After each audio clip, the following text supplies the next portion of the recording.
Hello students, हम लोग पिछले लेक्चर में ये पढ़ चुके हैं कि कम्युनिकेशन क्या होता है, कम्युनिकेशन कैसे वर्क करता है। इस लेक्चर में हम लोग ये जानने की कोशिश करेंगे। एक्चुअली यूनिट 1 में जो 2 क्वेश्चन स्टार्टिंग में मैंने आपको पढ़ाए हैं, ये क्लास जो है केवल ये जानने के लिए है कि आपने अभी तक क्या तैयार किया है और क्या आपका जो काम करने का अभी तक आपकी स्टडी स्किल्स कितने हैं और क्या क्या पॉसिबिलिटीज़ आपने लर्न कर ली हैं, उनके बारे में जानने के लिए ये क्लास अरेंज की गई है। यहाँ पर हम इस क्लास में ये भी जानने की कोशिश करेंगे कि अभी तक कौन कौन से क्वेश्चंस आपके तैयार हो चुके हैं और किन किन क्वेश्चंस के ऊपर हमको और काम करना है। तो सबसे पहले बात करते हैं कि जो क्वेश्चंस मैंने आपके सामने रखे हुए हैं, ये questions actually number of questions यहाँ पर 20 है, 20 क्वेश्चंस हैं जिनको कि यूनिट 1 में बेसिकली पूरा कवर किया गया। मैं आपको आज 20 क्वेश्चंस नहीं कवर करवाऊंगा क्योंकि इसमें से 10 क्वेश्चंस जो मोस्ट इंपॉर्टेंट है अर्लियर पूछे गए हैं, पिछले 15 से 20 साल तक लगातार हर साल पूछे जा चुके हैं, उनके बारे में हम स्टडी करेंगे, उनके बारे में जानेंगे। इसके बाद हम ये भी जानने की कोशिश करेंगे कि किस तरीके से हम इन क्वेश्चंस को सॉल्व कर सकते हैं। और ये वन लाइनर क्वेश्चंस बहुत इंपॉर्टेंट हैं। अगर आपने लेक्चर 1 और लेक्चर 2 जो कि हम पहले डिस्कस कर चुके हैं, अगर आपने उनके वीडियोस को देखा है तो प्लीज़ इन क्वेश्चंस को एक बार अच्छे से विजुलाइज़ कीजिए और इनके बारे में जो है जानने और समझने की कोशिश कीजिए। अगर आपको कोई प्रॉब्लम होती है और आपको ये दिक्कत होती है कि क्वेश्चन किस तरीके से सॉल्व नहीं हो रहे हैं या आपको कोई प्रॉब्लम आ रही है, तो एक बार आप वीडियोस के थ्रू जाएंगे और क्लास में जब हम लोग जूम पर या किसी और मीडियम के थ्रू क्लासेस डिस्कशन करते हैं तो वहाँ पर भी आप क्वेश्चन कर सकते हैं। अपनी क्वेरीज़ लिख करके लाइए और अपनी क्वेरीज़ हमसे पूछिए, तो वहाँ पर इसको सॉर्ट आउट करने की कोशिश की जाएगी। जो 20 क्वेश्चन यहाँ पर पूछे गए हैं उनमें से जो मोस्ट इंपॉर्टेंट 10 क्वेश्चन हैं अभी तक के पढ़ाए गए लेक्चर में, उनके बारे में हम लोग यहाँ पर डिस्कशन करते हैं। तो सबसे पहले हम ये जानते हैं, पहला क्वेश्चन है व्हाट इज़ कम्युनिकेशन। कम्युनिकेशन क्या होता है और क्यों इम्पॉर्टेंट है, इसके बारे में जानने की कोशिश करते हैं। See I already told you in definition that communication is a 2-way process and this is the process through which information flowed from one person to another. यानी एक व्यक्ति से दूसरे व्यक्ति तक इन्फॉर्मेशन को पहुंचाने का एक माध्यम जो है वो कम्युनिकेशन है।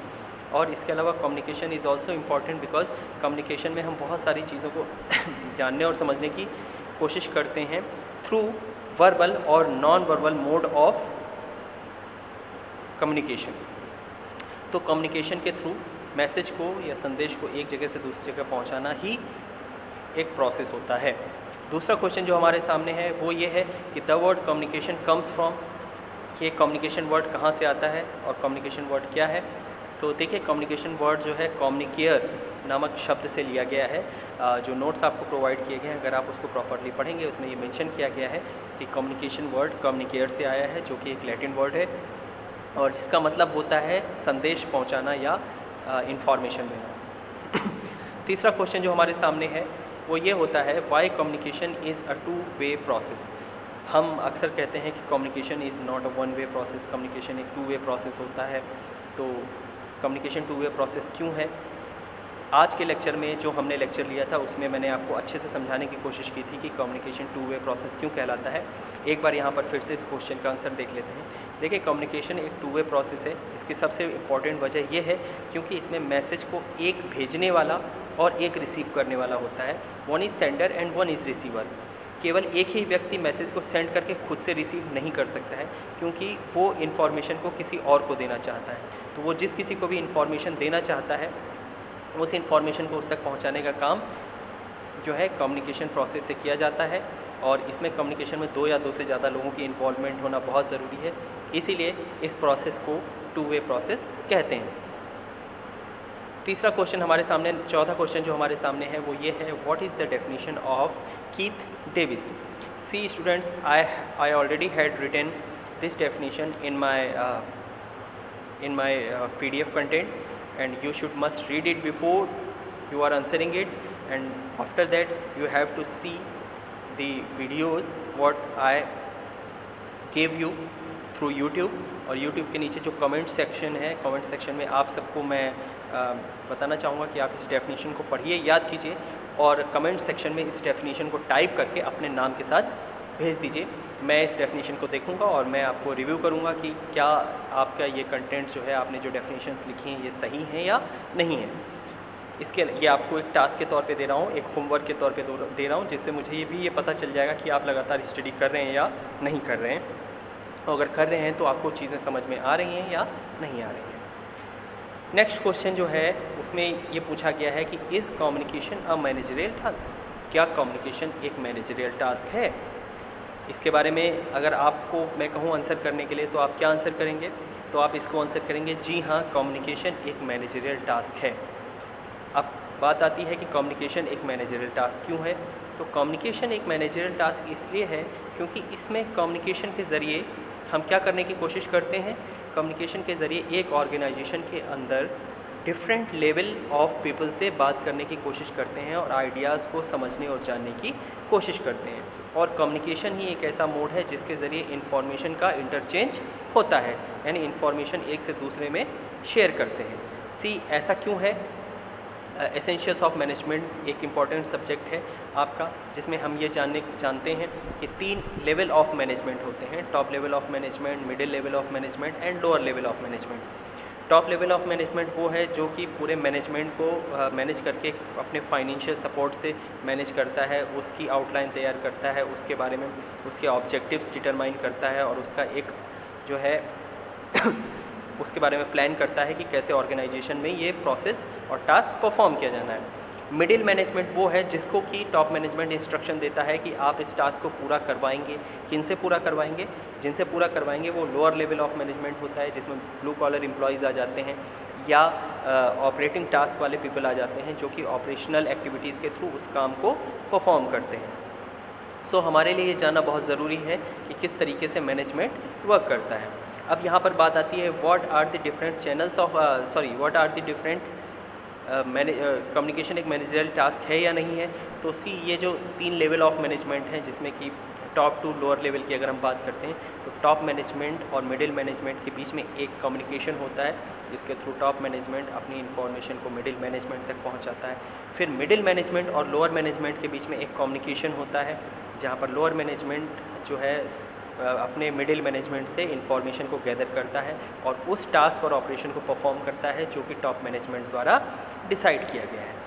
तो इस अगर पूरी प्रोसेस की बात करें तो top to middle, middle to lower एक कम्युनिकेशन फ़्लो होता है। इसी कम्युनिकेशन फ़्लो को स्केलर चेन भी कहते हैं। हमने जब हेनरी फ्योल के रूल्स के बारे में जो है डिस्कशन किया था एसेंशियल्स ऑफ मैनेजमेंट में, तो वहाँ पर हमारे सामने ये बहुत इंपॉर्टेंट बात खुल कर के सामने आई थी कि एसेंशियल्स ऑफ मैनेजमेंट में हमने ये जाना था कि जो 14 बहुत क्रूशियल प्रिंसिपल हैं जो कि हेनरी फ्योल द्वारा दिए गए हैं, उसमें मैनेजमेंट का क्या रोल होता है और उस मैनेजमेंट में कम्युनिकेशन कितना मैटर करता है। इसीलिए अगर हम ये कहें कि कम्युनिकेशन एक इम्पॉर्टेंट प्रोसेस है और इसके बिना मैनेजमेंट का फंक्शन परफॉर्म नहीं किया जा सकता, तो जी हाँ, बिल्कुल सही बात है, कम्युनिकेशन मैनेजमेंट के लिए बहुत इम्पॉर्टेंट होता है। अब आइए अगले क्वेश्चन के बारे में बात करते हैं। जो अगला क्वेश्चन है, what are the different channels of communication? See I gave this as a notes and PDF format to you. तो आप एक बार जो है इसके बारे में भी अच्छे से पढ़ेंगे और हम लोग नेक्स्ट क्लास में कम्युनिकेशन चैनल्स के बारे में डिस्कस करेंगे। ये एक लॉन्ग और लेंदी टॉपिक है तो इसको हम इसमें कवर नहीं कर सकते हैं, बट मैंने इसके आपको नोट्स दिए हैं और क्लास में भी डिक्टेट किया है, तो आप एक बार पढ़ेंगे और अगली क्लास में हम इसके ऊपर म्यूचुअल शेयरिंग के थ्रू डिस्कशन करेंगे। नेक्स्ट क्वेश्चन जो हम जानने की कोशिश करते हैं कि what are the different forms of communication? See forms of communication में अभी हमने इस कंटेंट को थर्ड क्वेश्चन में कवर करना था। 2 क्वेश्चन के बाद मैंने आपसे ये शॉर्ट क्वेश्चन बना करके डिस्कशन करने के लिए यहाँ पर रखा है। तो इसमें हमने डिफरेंट फॉर्म्स ऑफ कम्युनिकेशन के बारे में अभी ब्रॉड में डिस्कस नहीं किया है, बट आपकी इन्फॉर्मेशन के लिए मैं बता दूँ, कम्युनिकेशन बेसिकली 2 तरीके का होता है। एक है वर्बल कम्युनिकेशन और दूसरा है non verbal communication. Verbal communication में हम क्या जानने की कोशिश करते हैं? हम जो भी लैंग्वेज यूज़ करते हैं, जो भी वर्ड्स यूज़ करते हैं, जो भी वर्बल लैंग्वेज यूज़ करते हैं जिसमें कि साउंड इन्वॉल्व होती है और वर्ड्स इन्वॉल्व होते हैं, उनके थ्रू जब हम इंफॉर्मेशन को दूसरे व्यक्ति तक पहुंचाते हैं तो ये प्रोसेस कहलाता है वर्बल कम्युनिकेशन। बट जब हम नॉन वर्बल कम्युनिकेशन की बात करते हैं तो बच्चों, नॉन वर्बल कम्युनिकेशन के केस में हम जेस्चर कम्युनिकेशन, पोस्चर कम्युनिकेशन या फिर विजुअल कम्युनिकेशन या हम अदर फॉर्म्स ऑफ कम्युनिकेशन के बारे में बात करते हैं जिसमें लेटर राइटिंग से लेकर के मेल भेजने से लेकर के सिंबॉलिक रिप्रेजेंटेशन तक की बात हो जाती है। जैसे कि हम जानते हैं कि अगर हमको किसी को मैसेज भेजना है, मेल करना है, व्हाट्सअप करना है, तो हम कंटेंट को राइटिंग में टाइप करके उसको भेज देते हैं, जहाँ पर कि आमना सामना तो हमारा नहीं होता है, बट एक विजुअलाइज फॉर्म में उस तक मैसेज या इन्फॉर्मेशन पहुंच जाती है। इसके अलावा हम ये भी बात करते हैं कि जो भी हम कोई फ़ोटो भेजते हैं या थम्स अप भेजते हैं या फिर हम जो है कोई इन्फॉर्मेशन इस तरीके से भेजते हैं, मेल कर देते हैं, जिसमें कि हम साइलेंट मूवीज़ होती हैं, साइलेंट पिक्चर्स होते हैं, जिनके ज़रिए कि हम इन्फॉर्मेशन को देने की कोशिश करते हैं। ये सारी की सारी चीज़ें भी जो है इसी में आती हैं। अब हम नेक्स्ट जो कंटेंट बात करते हैं, नेक्स्ट कंटेंट की बात करते हैं, उसमें हम ये जानते हैं कि ये आपके डिफरेंट फॉर्म्स ऑफ कम्युनिकेशन हो गए, वर्बल और नॉन वर्बल। इसके अंदर हम इसमें और डेप्थ में पढ़ेंगे और ज़्यादा जानेंगे, क्योंकि ये बहुत लेंदी कंटेंट है और इसके बारे में भी हम वन बाय वन धीरे धीरे जानने की कोशिश करेंगे प्रॉपर वे में। नेक्स्ट क्वेश्चन जो हमारे सामने है वो है communication is a science and art both, this statement is true और फॉल्स। कम्युनिकेशन एक साइंस है, एक आर्ट है, और ये स्टेटमेंट सही है या गलत है आपको इसके बारे में बताना है। तो students, as we discussed before, I told you communication is an important part of management. Without communication, management is not possible, and management is also known as science as well as art. So it is very clear that management is science as well as art both. So communication is too, means communication भी art और science दोनों ही है। क्यों है? क्योंकि देखिए communication का process भी साइंटिफिक पैटर्न को पूरे तरीके से फॉलो करता है, और कम्युनिकेशन का प्रोसेस आर्ट्स को भी, आर्ट के पैटर्न को भी पूरे तरीके से फॉलो करता है। यानी उसमें प्रॉब्लम से लेकर के, हाइपोथेसिस से लेकर के, एग्जामिनेशन, एक्सपेरिमेंट से लेकर के रिजल्ट फाइंडिंग्स तक सारे साइंटिफिक फैक्ट्स आते हैं। वहीं अगर हम आर्ट की बात करते हैं तो आर्ट के बिहाफ पे समय दर समय हमने जो है कम्युनिकेशन स्किल्स को इम्प्रूव किया और बेहतर बनाया, वर्ड्स, प्रोनाउंसिएशन और स्पीच में बहुत क्लियर हुए। इससे ये पता चलता है कि कहीं ना कहीं हमने अपने वर्ड्स को बहुत इम्प्रूव किया। तो कम्युनिकेशन एक साइंस भी है और एक आर्ट भी है। तो ये स्टेटमेंट बहुत ही सही है, एकदम ट्रू है और आपको भी क्लियर हो गया होगा। नेक्स्ट क्वेश्चन जो हम डिस्कस करते हैं वो ये है कि what is the importance of communication in an organisation.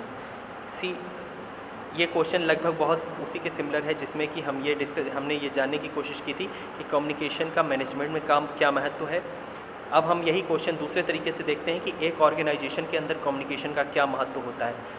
देखिए, टॉप मैनेजमेंट और लोअर मैनेजमेंट के बीच में एक पतली सी लाइन क्रिएट करता है जो कि मिडिल मैनेजमेंट कहलाता है, और मिडिल मैनेजमेंट जो है एक इंटरमीडिएट या मध्यस्थ के तौर पे काम करता है टॉप मैनेजमेंट और मिडिल मैनेजमेंट के बीच में। अगर कभी टॉप मैनेजमेंट अपनी इन्फॉर्मेशन को लोअर मैनेजमेंट तक पहुंचाना चाहता है तो वो मिडिल मैनेजमेंट का सहारा लेता है।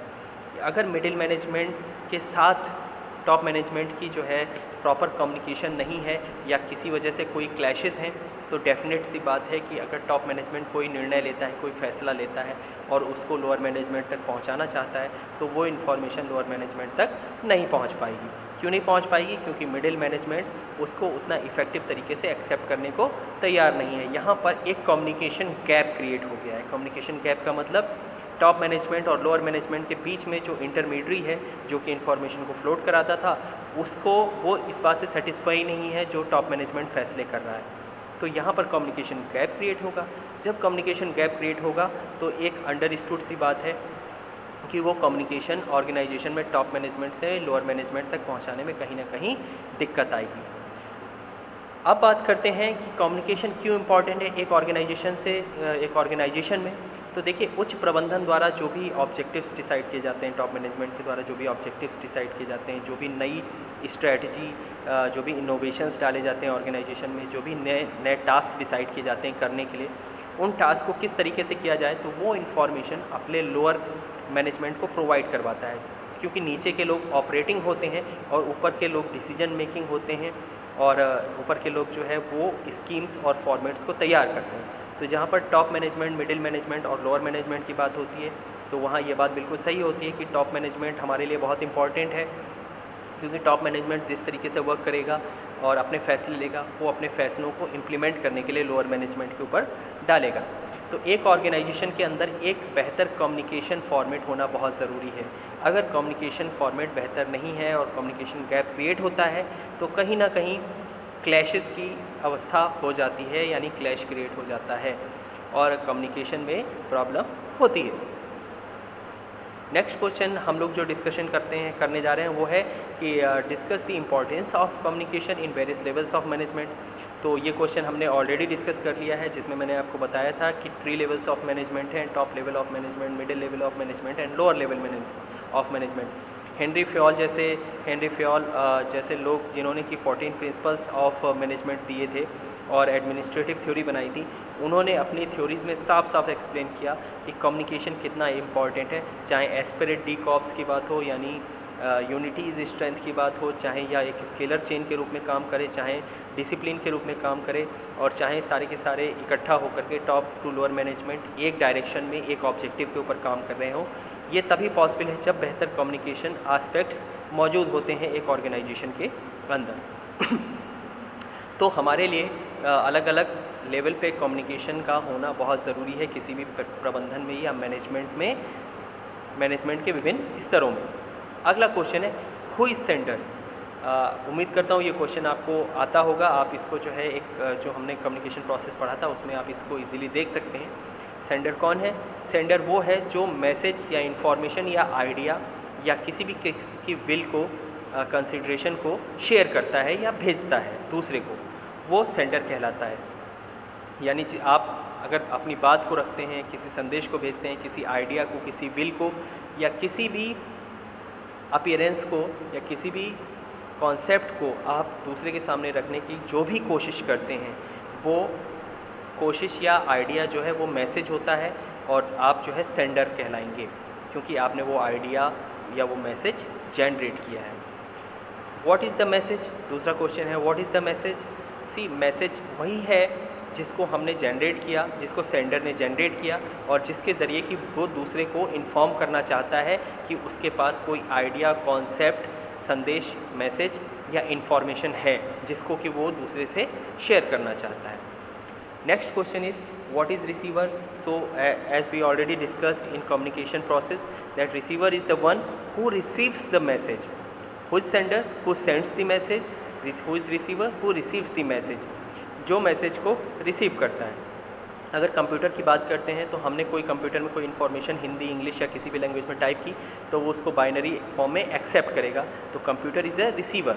फिर कंप्यूटर हमको कोई रिवर्ट बैक करेगा तो बाइनरी को फिर जो है हमारी लैंग्वेज में कन्वर्ट कर देगा, जिसको बोलते हैं, जिसके लिए कि कंप्यूटर प्राइमरी सेंडर हो जाएगा और हम रिसीवर हो जाएंगे। तो computer is in first case computer is receiver, in second case we are receiver. हम अगर कंप्यूटर पे कोई इन्फॉर्मेशन के लिए टाइप करते हैं और गूगल हमको रिवर्ट बैक करता है तो हमारे टाइप करने वाली इन्फॉर्मेशन में हम सेंडर और कंप्यूटर रिसीवर हो जाता है, और अगर गूगल के थ्रू कोई इन्फॉर्मेशन हमको शो कराई जाती है तो उस केस में कंप्यूटर रिसीवर और कंप्यूटर रिसीवर हो जाता है, सेंडर हो जाता है और हम रिसीवर हो जाते हैं। Next question is what is encoding. See, encoding and decoding are technical terms. ये टेक्निकल टर्म्स इसलिए होते हैं क्योंकि कई बार ऐसी लैंग्वेजेस, मैंने आपसे कहा कि हम वर्बल लैंग्वेजेस में बात करते हैं और लैंग्वेजेस भी कई प्रकार की होती हैं, हज़ारों प्रकार की हो सकती हैं, और हम ऐसी जगह पर भी हो सकते हैं जहाँ पर लैंग्वेजेस जो है उतनी सूटेबल नहीं है कि या हम समझ सकें या वो हमारी लैंग्वेजेस को समझ सकें। उस केस में क्या होता है कि हम किसी दुभाषीय को, बाईलिंगुअल पर्सन या मल्टीलिंगुअल पर्सन को चूज़ करते हैं जो कि हमारी भाषा को दूसरे को समझा सके या दूसरी भाषा को हमको समझा सके। हम इसको हिंदी में दुभाषिया कहते हैं, इंग्लिश में इसको मल्टीलिंगुअल लिंग्विस्ट बोलते हैं, बाईलिंगुअल बोलते हैं या मल्टीलिंगुअल बोलते हैं, जो कि एक से ज़्यादा भाषाएँ बोलना और उनको बताना जानता हो। तो यहाँ पर जब हम बात करते हैं एनकोडिंग की, तो किसी अदर लैंग्वेज में हम अपनी लैंग्वेज में अगर कोई बात करते हैं और वो इंटरमीडिएट हमारी लैंग्वेज को कन्वर्ट करके दूसरों को उनकी लैंग्वेज में समझाता है, तो that process is known as encoding. यानी हमारी लैंग्वेज को, मेरे मैसेज को एनकोड कर दिया गया, और मैसेज को एनकोड करने का काम ये है कि वो पर्सन पहले हमारी भाषा को, हमारी लैंग्वेज को, अपनी लैंग्वेज पहले समझेगा, फिर उसको अपनी लैंग्वेज में कन्वर्ट करके दूसरे को समझाएगा। तो जब वो दूसरे को उनकी लैंग्वेज में समझा रहा होता है तो that is known as decoding. हमारी लैंग्वेज को एक्सेप्ट करना हमारी लैंग्वेज में और उसको दूसरी लैंग्वेज में कन्वर्ट करने का प्रोसेस एनकोडिंग और डिकोडिंग कहलाता है। उम्मीद करता हूँ आपको ये कॉन्सेप्ट क्लियर हुआ होगा। अगला क्वेश्चन जो आता है वो है व्हाट इज़ नॉइज़। नॉइज़ मतलब शोर क्या होता है। तो अगर आप एक छोटा सा एग्जांपल देखते हैं फिर से, कि आप कोई प्रोसेस, कोई वर्क टास्क कर रहे हैं और उसमें आपको वर्बल या किसी किस्म का कम्युनिकेशन आप कर रहे हैं, तभी अचानक बीच में कोई शोर आता है और आपकी आवाज़ उस व्यक्ति तक नहीं पहुंच सकती जिस तक आप पहुंचाना चाह रहे हैं या जिससे आप बात कर रहे हैं। तो बीच में जो इंटरप्शन क्रिएट हुआ या हिंड्रेंस क्रिएट हुआ है, that hindrance is noise, and noise is bad to communication. कोई भी कम्युनिकेशन प्रोसेस अगर प्रॉपरली रन कर रहा है और बीच में नॉइज़ होता है या इन्वॉल्वमेंट होता है किसी प्रकार के इंटरप्शन का या डिस्ट्रक्शन का, तो that is known as noise. तो हमने कम्युनिकेशन प्रोसेस में भी इसको पढ़ा था। आप एक बार फिर से नोट्स में जा कर के और वीडियोस में जा कर के एक बार रिवाइज़ कीजिएगा और आपको समझ में आ जाएगा कि कम्युनिकेशन प्रोसेस में क्या प्रॉब्लम होती है।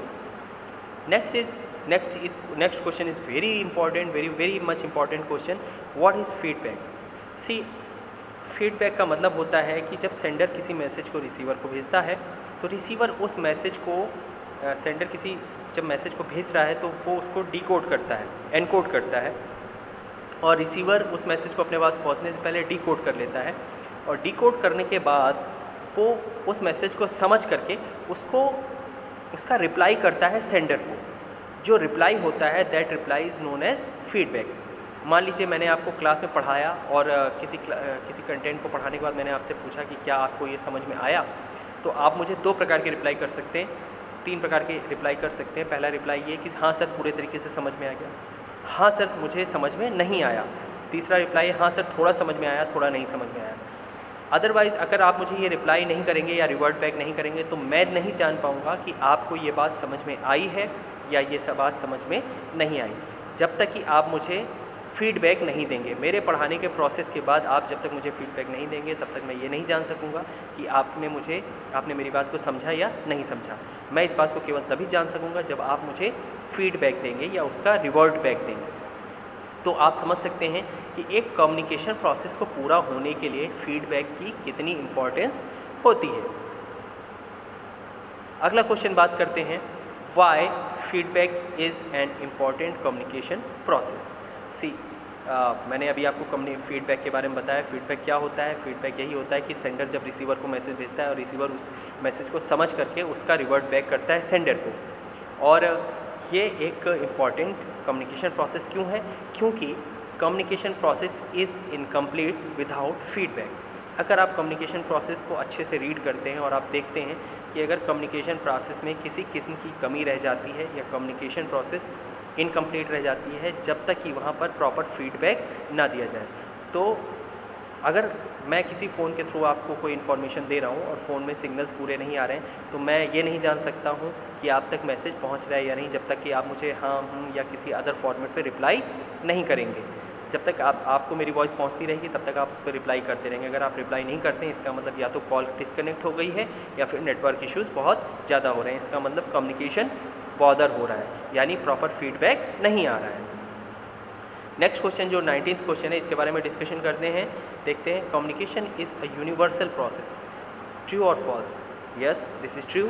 Communication is a universal process. आज के लेक्चर में मैंने आपको समझाने की कोशिश की थी कि कम्युनिकेशन कैसे एक यूनिवर्सल प्रोसेस है। ये कभी स्टॉप्ड नहीं होती है, ये लगातार चलने वाली प्रोसेस होती है, ये हमेशा चलती रहती है। चाहे ब्रह्मांड में कुछ भी मौजूद हो या कुछ भी मौजूद ना हो, बट ये प्रोसेस हमेशा रन होती रहती है, ये प्रोसेस हमेशा अच्छे से चलती रहती है। तो एक यूनिवर्सल प्रोसेस है, हमेशा चलने वाली प्रोसेस है, कभी ना रुकने वाली प्रोसेस है, और इस प्रोसेस का कोई भी अंत नहीं है।